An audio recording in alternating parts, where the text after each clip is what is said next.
Hey everyone, welcome to another A Day in the Life of a Head of Quality Assurance.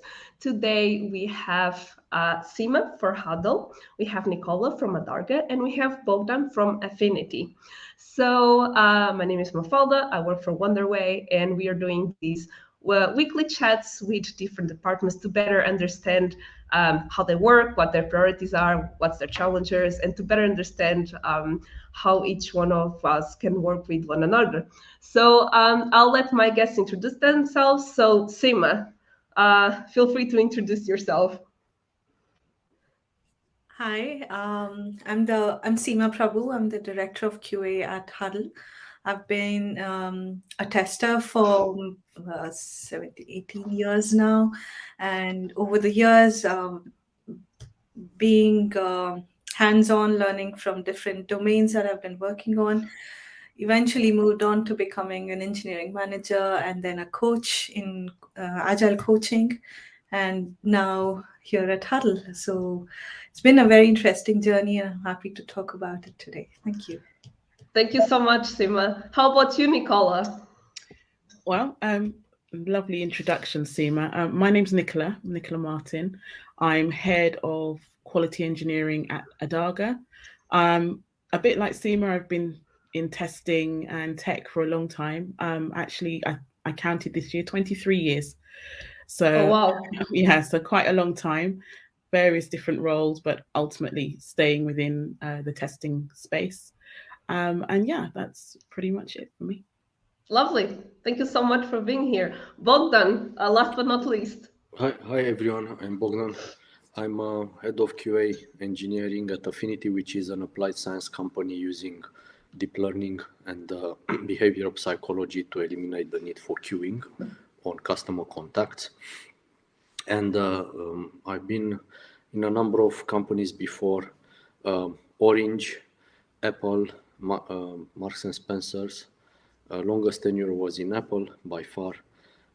My background is electronic and telecoms engineering. I also worked at the beginning for about 5 years as electronic technician and then electronic engineer for strategic industries for the nuclear reactors and for the military, the heavy armor, where you need a lot of precision. That's why robots are used.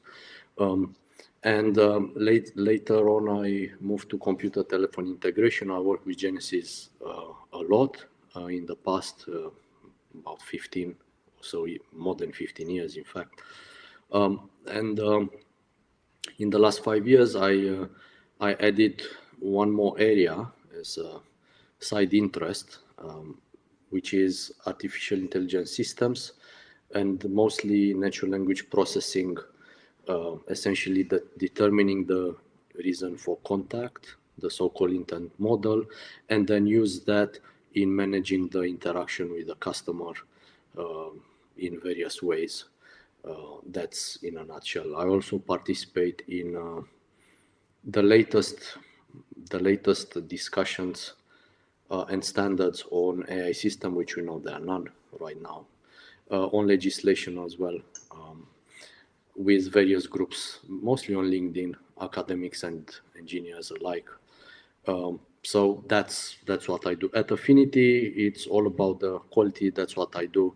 Testing is part of it, but building the quality mindset, that was my role initially when I joined Affinity. Great, thank you so much. Actually, as we are already on that note, I think we can start there, Bogdan. So what are, in a nutshell, your responsibilities as responsible for the QA department? Retention of talent, winning the wars on recruitment. We operate in several jurisdictions.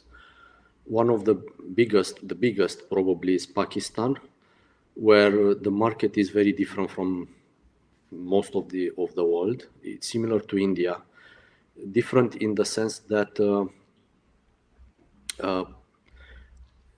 it's a war on resources. It really is a war on resources, and most of the time the engineers don't know what they get themselves into. they say, I'm going to have double the pay, that much difference, double. And they go for, and I will be working with Dubai and US clients. They don't realize that unless they are onshore, it doesn't matter much. They still Pakistani employees. They still treated as, I don't know, consumables, because there's little work ethics in those companies. People are not treated mostly as people; they're treated as cogs in a mechanism. Forget about working hours and this and that. If it's something to be done, they have to do it no matter what, midnight, so what. So, but they are not. That's obviously nobody will tell them that, is it? They just say double the pay and this and that. Nobody will tell them you're not going to be onshore. You're not going to be an employee or a contractor for a Dubai entity. No, you're outsourced to them, and you work those very unsociable hours straight out of Karachi, Lahore, and so on. They don't know about that. They've been conned. So that's one of the approaches. Obviously, I set up together with the team, of course, a very clear career path.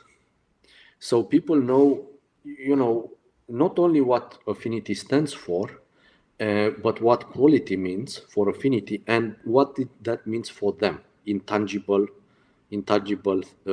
matters like compensation, training, holidays, cross-skilling, so horizontal moving from, let's say, QA automation to maybe backend developer, or whatever that may be. That's very important for engineers to be able to move horizontally. If all of a sudden they want to do something else, the company and the department to actually encourage them to do that, because they gain new skills and it's better for everyone. Everybody's happy. And also a progression. So career path and career progression, but progression on the personal, how would I say, highway, which is not just the technical skills, of course, that is a career progression, but the so-called soft skills, how you communicate the results of certain tests. For example, if you send an Excel spreadsheet, nobody gonna read it. It just means nothing. If you send an email, well, what kind of email? What's your message there? Just some numbers. Nobody gonna just delve into those numbers. Like, it's just too much. You have to summarize it at the top, and this kind of how you communicate your work. Yeah. So market yourself. Obviously, we promote our people, but with facts. We don't make stuff up, right? It's all data driven. And so when they have to work over the weekends, they have to just log into their cards there because it's weekend. You're not supposed to, but it's needed. We agreed, and there will be compensation for that. But also in the annual review, that would be talked about. These people worked X number of times. Here is the proof for this project, that project, to solve this problem or that problem. And so, because without that, everybody will say, well, it's like the phone on your desk. It just works. Yeah, it just works, but not by itself. Yeah. So there are people behind that phone that keep it working in good condition. And so those people, nobody sees them. They just see the phone.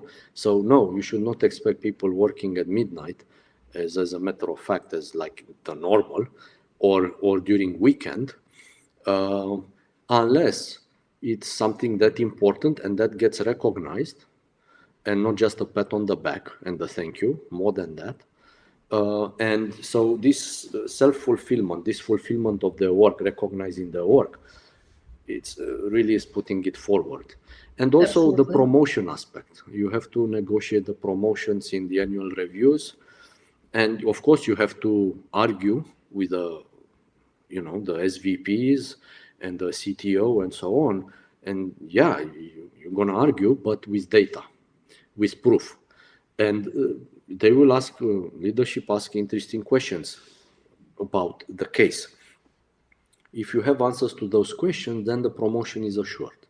Absolutely. But you got to do your homework. You have to understand the people. You have to spend time with people, right? Like not 1 hour a week or somebody, and not just with your direct reports. I only have one, a director, but then there are senior managers and managers. I talk to them very regularly, and also with the engineers. Not with everybody all the time. This is just not possible. But as much as possible, what triggers you off, what you don't like, what your aspirations are. You have to know the people, and they have to know you. Yeah, Because otherwise it's tasks based, and we all know task based doesn't work well.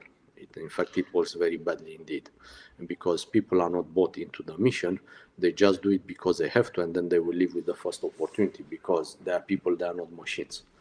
So, but for absolutely. that you have to spend time with people. So that's what I'm doing. I'm spending time with people mostly. How about you, Nicola? Would you say it's a bit different? How is it in your case? How does your role look like? Well, I'm thinking that Bogdan's company is much bigger than mine. Sounds more like a consultancy. Am I right in saying that? It's a service provider, but it does have professional services. So yeah, you can also qualify it as a consultancy, but it's not a consultancy per se, because it's a product company. The product is offered as a service, Right. but professional services are included. So yeah, there is a consultancy aspect too. Okay. So it's much different where I am, but I have worked in that kind of environment before, and previously in test consultancy, and managing huge teams and overseeing program management, that kind of thing. I'm in a smaller company now, a small company, and I oversee a number of resources working across different product engineering teams. So it's a very different setup to Bogdan's, and no day of mine is ever the same. And I would say I probably had more of the kind of traditional role within a bigger company, because you're set on a path where you have to deliver towards certain KPIs, and you've got a set role that you do every day, pretty much the same every day. Where I am now, every day is different, and I could be doing regular things like doing management one-to-ones, for example, on one day with staff, or I could be analyzing requirements and sleeves up and doing that kind of work on another day. But mostly it's overseeing the resources within teams, making sure that the usual processes that have to happen within test teams are happening, and that the actual product engineering teams are supported in terms of quality. There's other aspects of the role, like standards, for example, and working on making sure that those are embedded, that kind of thing. Mhm. But the majority of my days are very different. I can't go into great details about some of the things that we do, but for the most part, it's overseeing people working within the different teams and making sure that those teams are supported. Maybe I'm working on process improvement. Maybe I'm working on reporting. Maybe I'm working on new strategy, which is that time of the year right now. Yeah, So, yeah. new test strategy, excitement, new year coming. What can we do next year to make things even better than they were this year? So Yeah. I work on lots of different things. Seema, what about you? Hey, thank you, Nicola. I think what I'm doing currently is very similar to what you just explained now. So it's each day is different, and it's more about building collaboration, talking to not just direct reports, but skip levels, the other senior QA managers, and um, also building collaboration with the engineering teams, working with your peers to understand how things are being built, because it's not just about building something and that is getting tested. It's about improving quality from the process perspective. It could be from the product perspective, and also from the team. You're investing a lot of time on people who are actually working, because it's their career path. Like Bogdan just mentioned earlier, we have working on their career path, making sure that they have enough scope to learn and expand on what they know and work towards what they want to be becoming in the next 6 months, year, and that's what you're looking at. And also then working with the senior leadership to understand what's in the roadmap, what's coming up next, the strategy that Nicola just spoke about, working on the roadmap and seeing where do I need to pivot, what do I need to do next. So yeah, a lot of time spent talking. I think that's a very similar thing. I've been doing this a couple of times, and no matter the department, I always hear my day is different every day. And the second is it's a lot of communicating. So I think that's definitely something common in every department head that I've been speaking with. In terms of Sima, we are still with you.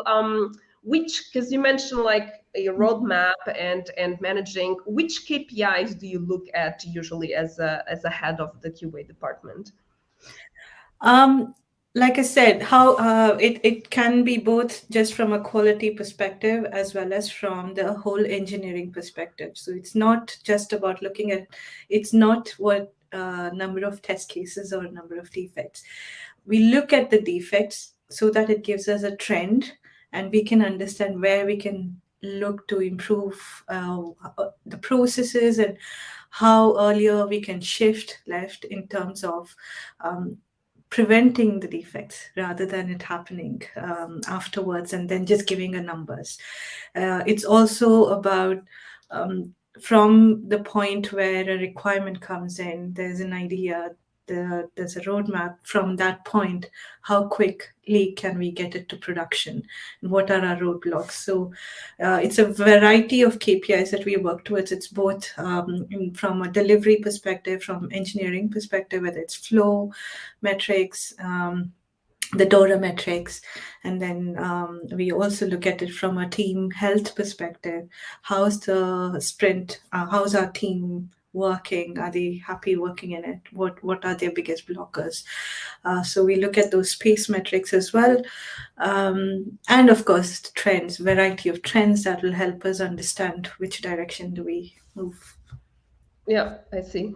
Bogdan, do you look at the same things? Do you have other KPIs to add? How is it in your case? I'm not a fan of KPIs. I'm a Are fan you of more a context. OKR? Yeah, OKR makes a lot more sense. KPIs they're needed, of course, but they don't really mean a lot to me outside of the specified context that is not just stated but is understood. Like, what does that mean? Not what it is, but what does it mean? Because it's not the same thing. And so, yeah, there will be KPIs at play, because in the end, if you know what does it mean, how do you know how good it is? So you have to measure, therefore there will be KPIs. For example, code coverage in itself doesn't mean anything, but in the context, you may have like something that close to 100% is very much mandatory, or 80% it could be as good. But nevertheless, you have to agree on a benchmark there. Wherever that's 80% or 95% in code coverage. The other thing is make code coverage as a precondition of any deployment. You don't deploy without, have code coverage in unit testing. What code coverage? Again, depending on the context, higher or lower, but can't be 0 or 1% because it's just ridiculous. The other KPI would be, that was one of my own making, number of changes pulled back from production, which is a pointer to the overall deployment process, not just the quality of software, but the deployment process. If you have too many changes pulled back from production because they didn't check out the validation, then that's an indication that the quality is not good enough. Number of changes pulled back from production at validation time or within a set amount of time. Obviously not a month, but 3 days, for example, or 24 hours, a short amount of time. Other KPIs would be those relating to testing, right? And the DevOps KPIs, ATDD, average time to resolve a defect, to spot a defect, and so on. So the DevOps specific metrics as well. Then the test coverage, for example. Did we cover all the functionality 100%? Do we have exceptions and why? There's also a good indication of the statement of work, I mean, where we are with the quality of that product that needs to be going live. And of course, all the standards, they do make sense. Again, it's driven by context for me. So I don't have a very well-defined set of KPIs that are used every single day or every single project, but there will be a combination of those many KPIs. Yeah. Nicola, how do you define success in your role? How would you say this was a successful project? We don't really deal in projects as much as we like to talk about, the product and the platform. So, I mean, for us, as long as we measure things such as we've just talked about with Bogdan, I don't know if you do this, but we, measure bugs in production and things like that. So, and we're looking at, monitoring and optimization, things like that all the time. But for us, success is, we hopefully don't get a number of bugs back from production, but we're looking at specific features and making sure that the services are standing up every day. Those are the kinds of things that we look at. And we don't particularly have KPIs that are, set KPIs around that. It's on a delivery basis. So, we look at those things as we need to. I would say, I think your companies are both probably further ahead than us. So, in terms of how we're measuring, we don't have set KPIs. There's something we're looking at now. So we do measure developers' efficiency. Yeah. Productivity is not the right word, efficiency, like number of bugs per developer and so on. This again, we are not using it to like belittle those developers. We are using them as an indication, like why this guy has more than the average. It could be that it's a skilling problem. It could be that he's being given too much work. It could be that he doesn't have or she doesn't have the necessary tools, or the availability or the access to those tools is patchy. It can be a number of reasons. The people aspect is usually the very last reason. It is sometimes down to the person for sure, but vast majority of time is not the person. I would say confidently more than 90% of the time is not that person. And how do you handle that with your teams? Because obviously it depends on the culture that you're we communicate openly. We are not, these are not tracked behind the doors or the scenes, closed doors. There's been communicated. These are the metrics that we track. This is how they measure. I mean, they're not going to see them, but they're going to see them. I think we give them access for their own personal accounts. So to see how good, or where are they? They can't compare to others, but if they put, and we encourage people to set benchmarks for themselves, and so compare to their own benchmarks. Okay. This is kind of an element of the self-improvement aspect where everybody knows about it. Everybody is measured in the same way. It's the same metrics measured in the same way, reported in the same places, and everybody has the same access. So it's a level playing field. And the managers will be measured distinctively different. Of course, they're not going to be much about, I don't know, bugs per developer, for example, but there will be bugs per team. So aggregated. Yeah. And then they will look at KPIs about do they have people with performance issues, whichever those issues that may be. Do they have stellar performance? Again, they have to explain that. They have to explain, because that's why they're managers and they have to know the insides outs. So we measure that too. Measure like improperly, we don't put a number, but it's just the visibility of it. And there used to be a comparison like the red and blue in the AI side of things. Your model does this, my model does that. we put them in production alternatively, which one is better.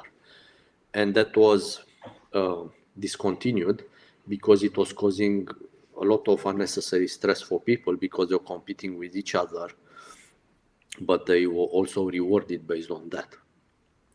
And so that was not healthy. I do have a question for you, Bogdan. With the what you just explained, did you ever find that people were gaming the metrics because there was metrics in place?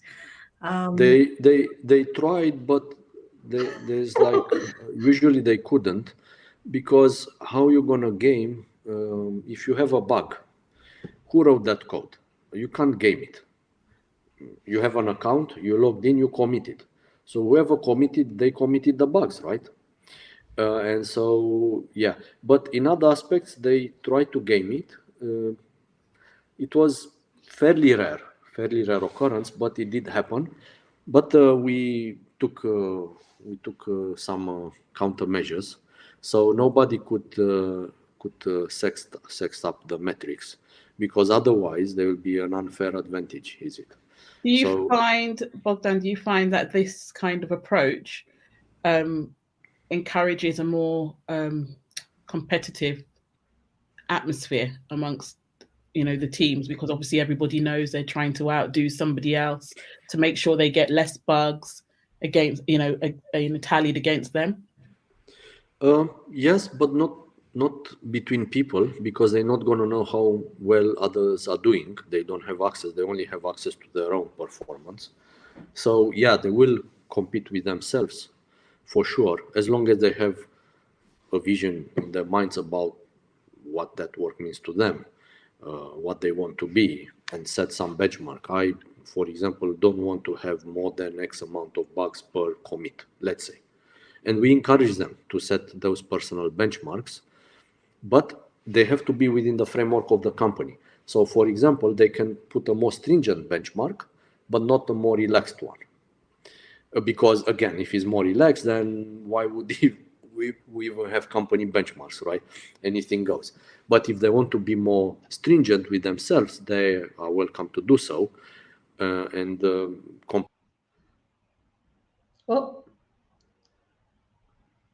we lost him. We lost him. Well, while he is trying to log in again, let's just continue. I was Bogdan. Yeah, I got disconnected for 5-10 seconds, weirdly, but yeah. But I finished. Yeah, so it does encourage competition, but with themselves, not between them. And in fact, what we encourage is the collaboration between people in the same team, but also between teams and also between departments, based on what we want to achieve, what we have to do. So this cross-functionality aspect is very much read left, right, and center. Nicola, what would you say would be, besides what the challenges you've been speaking now, which other challenge would you say that you have in the QA department? What's usually the challenge you face mainly? I think it's the same challenge that lots of organizations have. Lots of work, and possibly at some points you don't have enough people to do that work. We're kind of a very strong team anyway, so we get the work done between us. I think it's a bit like Bogdan was saying at the beginning. I don't encourage people to work weekends or late into the night, but we work professionally. So if we need to do something, we work it out between us and it gets done. Obviously in bigger companies I've worked in, yes, absolutely, you were expected to get the job done, especially if it was for a client. When I was consulting, for example, you just work until it's done, and there is no arguing about it or anything else. But going back to, I think, just to pick up on what Bogdan was saying about the competitive culture, etc.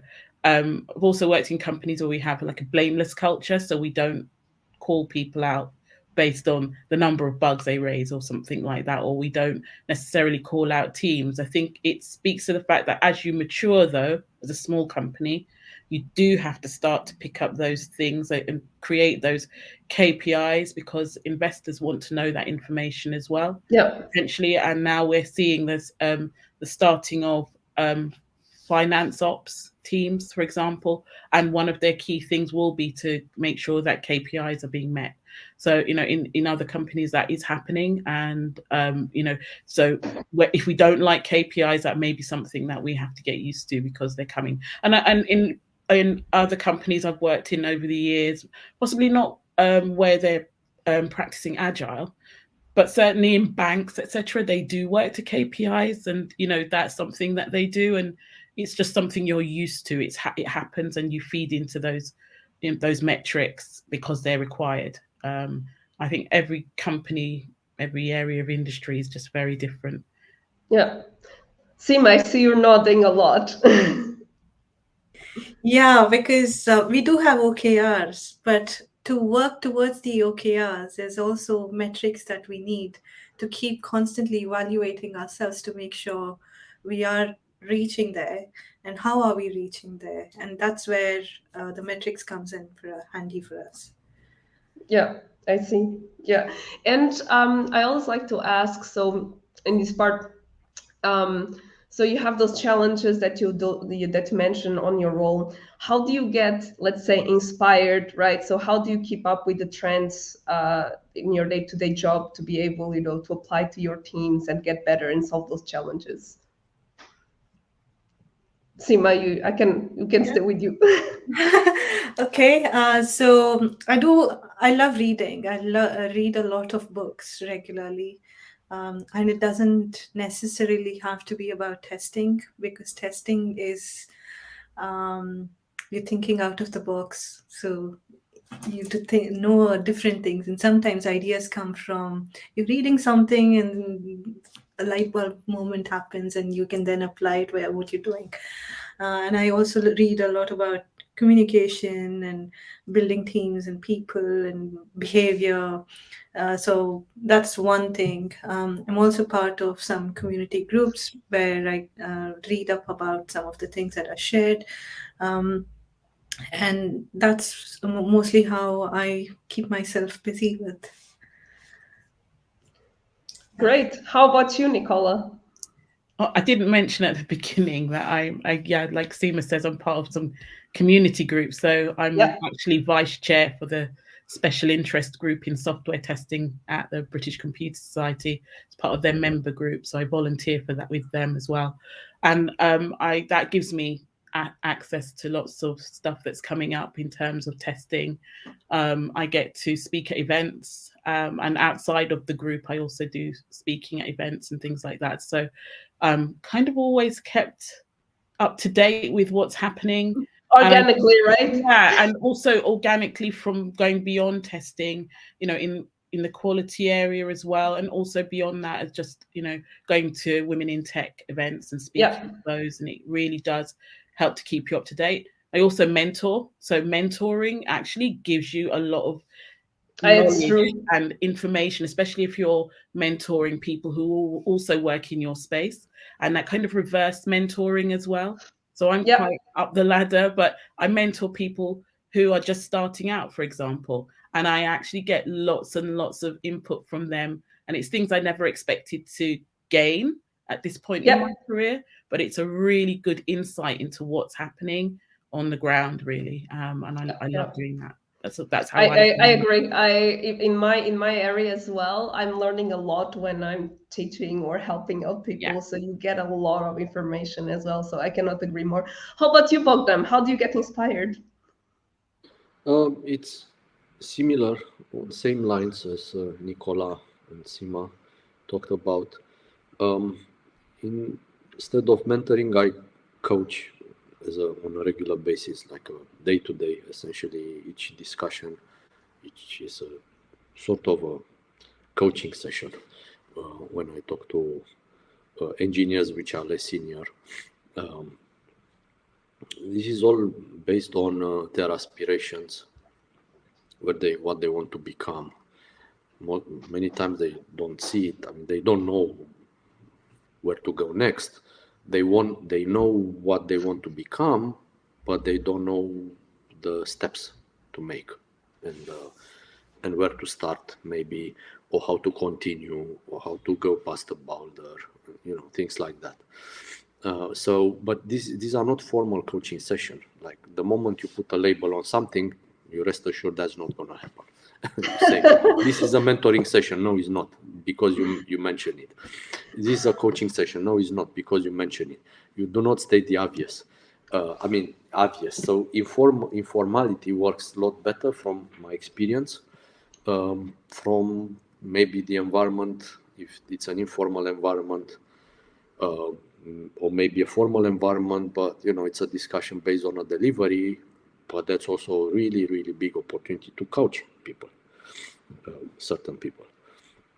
And what I discovered is also that I'm also coached myself, coaching others. Nicola mentioned already that she discovered insights that were just undiscoverable otherwise. Same experience for me. Yeah, no, absolutely. As I mentioned, for me it's the same. Like I managed two teams at Wonderway, and they always letting me know about trends and new things. I was like, oh, I didn't know things since for telling me. So absolutely, good. We are unfortunately going towards the end of the show. I have one last question for all of you.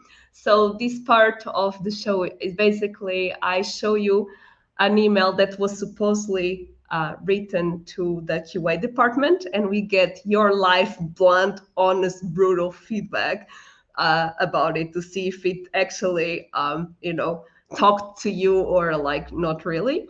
Um, Taking into account that it wasn't written for someone in QA, and that's why we are also doing this show. So I'm gonna read it. So obviously it's anonymous. So hi Sima or Nicola or Bogdan. When doing some research about the company working, I noticed it just released 4 new games. With so many new releases, I imagined that their priorities would be to increase their testing coverage while meeting releases on time. Companies like blah blah blah and blah blah blah are leveraging our testing community to increase the capacity of their internal testing teams and to reduce the unplanned downtime for eliminating bugs. I'd like to exchange information about your challenges and discuss whether your team could leverage our testing services. Would you be the best? When would it be the best time for us to have a quick chat? Nicola, what's your take here? I knew Did it you'd come speak to to your me heart? first. What? I knew you'd come to me first. I see these messages about 10 times a day. So Yeah. I will be honest with you. They either, if they're persistent, they go into junk. Otherwise, they get ignored. I will admit. But if they come through on LinkedIn, they usually get a response back. All right. Yeah, but not necessarily what you're thinking. It's not usually a positive one. It usually just cuts them off. I see these too often. They're this template literally. That's why I was laughing at the beginning, because I see them so often. Many times. Yeah. That's great info, because you're saying basically the problem is not only what the content, but the way and the The way amount of that time your to see it. approach, I think, because from my perspective, when I get things like this, it's usually somebody's added me, and I've noticed a new trend that, funnily, I was talking to my friend about it, who's also in testing, the other day, and we were saying the new trend is to pretend that you come from a testing background, or to say you have a testing role, to get someone to add you on LinkedIn, and then to hit them with something like this straight afterwards. So if I see that, that will absolutely be a no from me. But I don't know what the others think. Sima, I would like to hear, because I see you laughing, so please. I totally agree with what Nicola is saying. I get so many of those, and most often I do ignore because it's very vague. There have been just a handful which have come, which did make sense because they actually understood what the company is doing and explained about it with some meaning of how their company could or that community could help us. But that's just a handful. Most of them, it's just consistently back to back, and it's almost like, you've ignored my message. Can you read it again? You've ignored my message. Read, and then I'm like, okay, junk. So Yeah, this email too, I find it really vague. Yes, they have made some research in terms of saying 4 new games, which the company is working on, but after that, how are they going to support or help seems very vague. Absolutely. Bogdan, what's your take here? It starts well. That means the company, my company, was researched about, which means is of Mm-hmm. an interest. So that's a positive. Then it goes down the pipeline, basically down the drain, very quickly. For example, I imagine blah. So that's an assumption. Mm-hmm. Assumption are the number one enemy of the humankind. Of course, we Yeah, cannot live it's without true. assumptions. We cannot live without assumptions at all because we can't predict 100% easy. So of course, we're gonna need some assumptions. But contacting me and on line three, making a big assumption, that is a big negative. Yeah, So instead of imagine, they probably a much better continuation would be asking. about mentioning about the quantitative testing that is of high quality and link that to what they're doing, not Mm-hmm. imagining what my priorities are, because you know nothing pretty much about me. It says your priorities.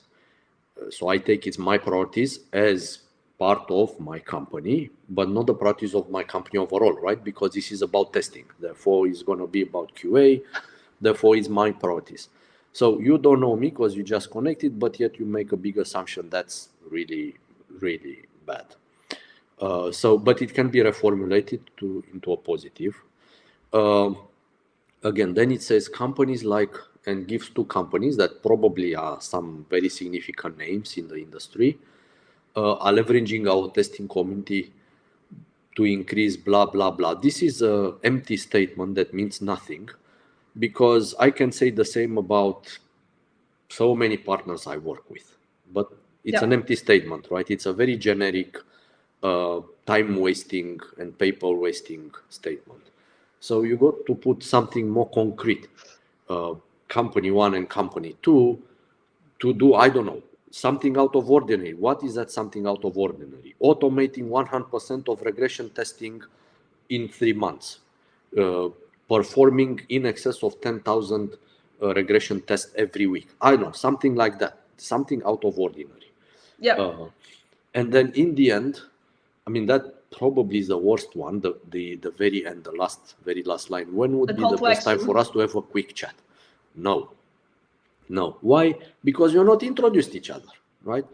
So Yep. instead of that, it's better to offer some very easily accessible resources about what they do, but not the marketing gibberish that so many companies have, and that it means nothing. I mean, they're just empty slogans, is it? But something more concrete. Yeah, the empty slogans, but that tab there next to the empty slogans give you real valuable insights of who they are, what are they, and what they're doing. Uh, and also a little bit more technical, like a technical white paper, which is not a Mm-hmm. marketing paper as such. It's a mixture. Yep. Some technical details. For example, what technology stack are you using? Surely you can disclose that, right?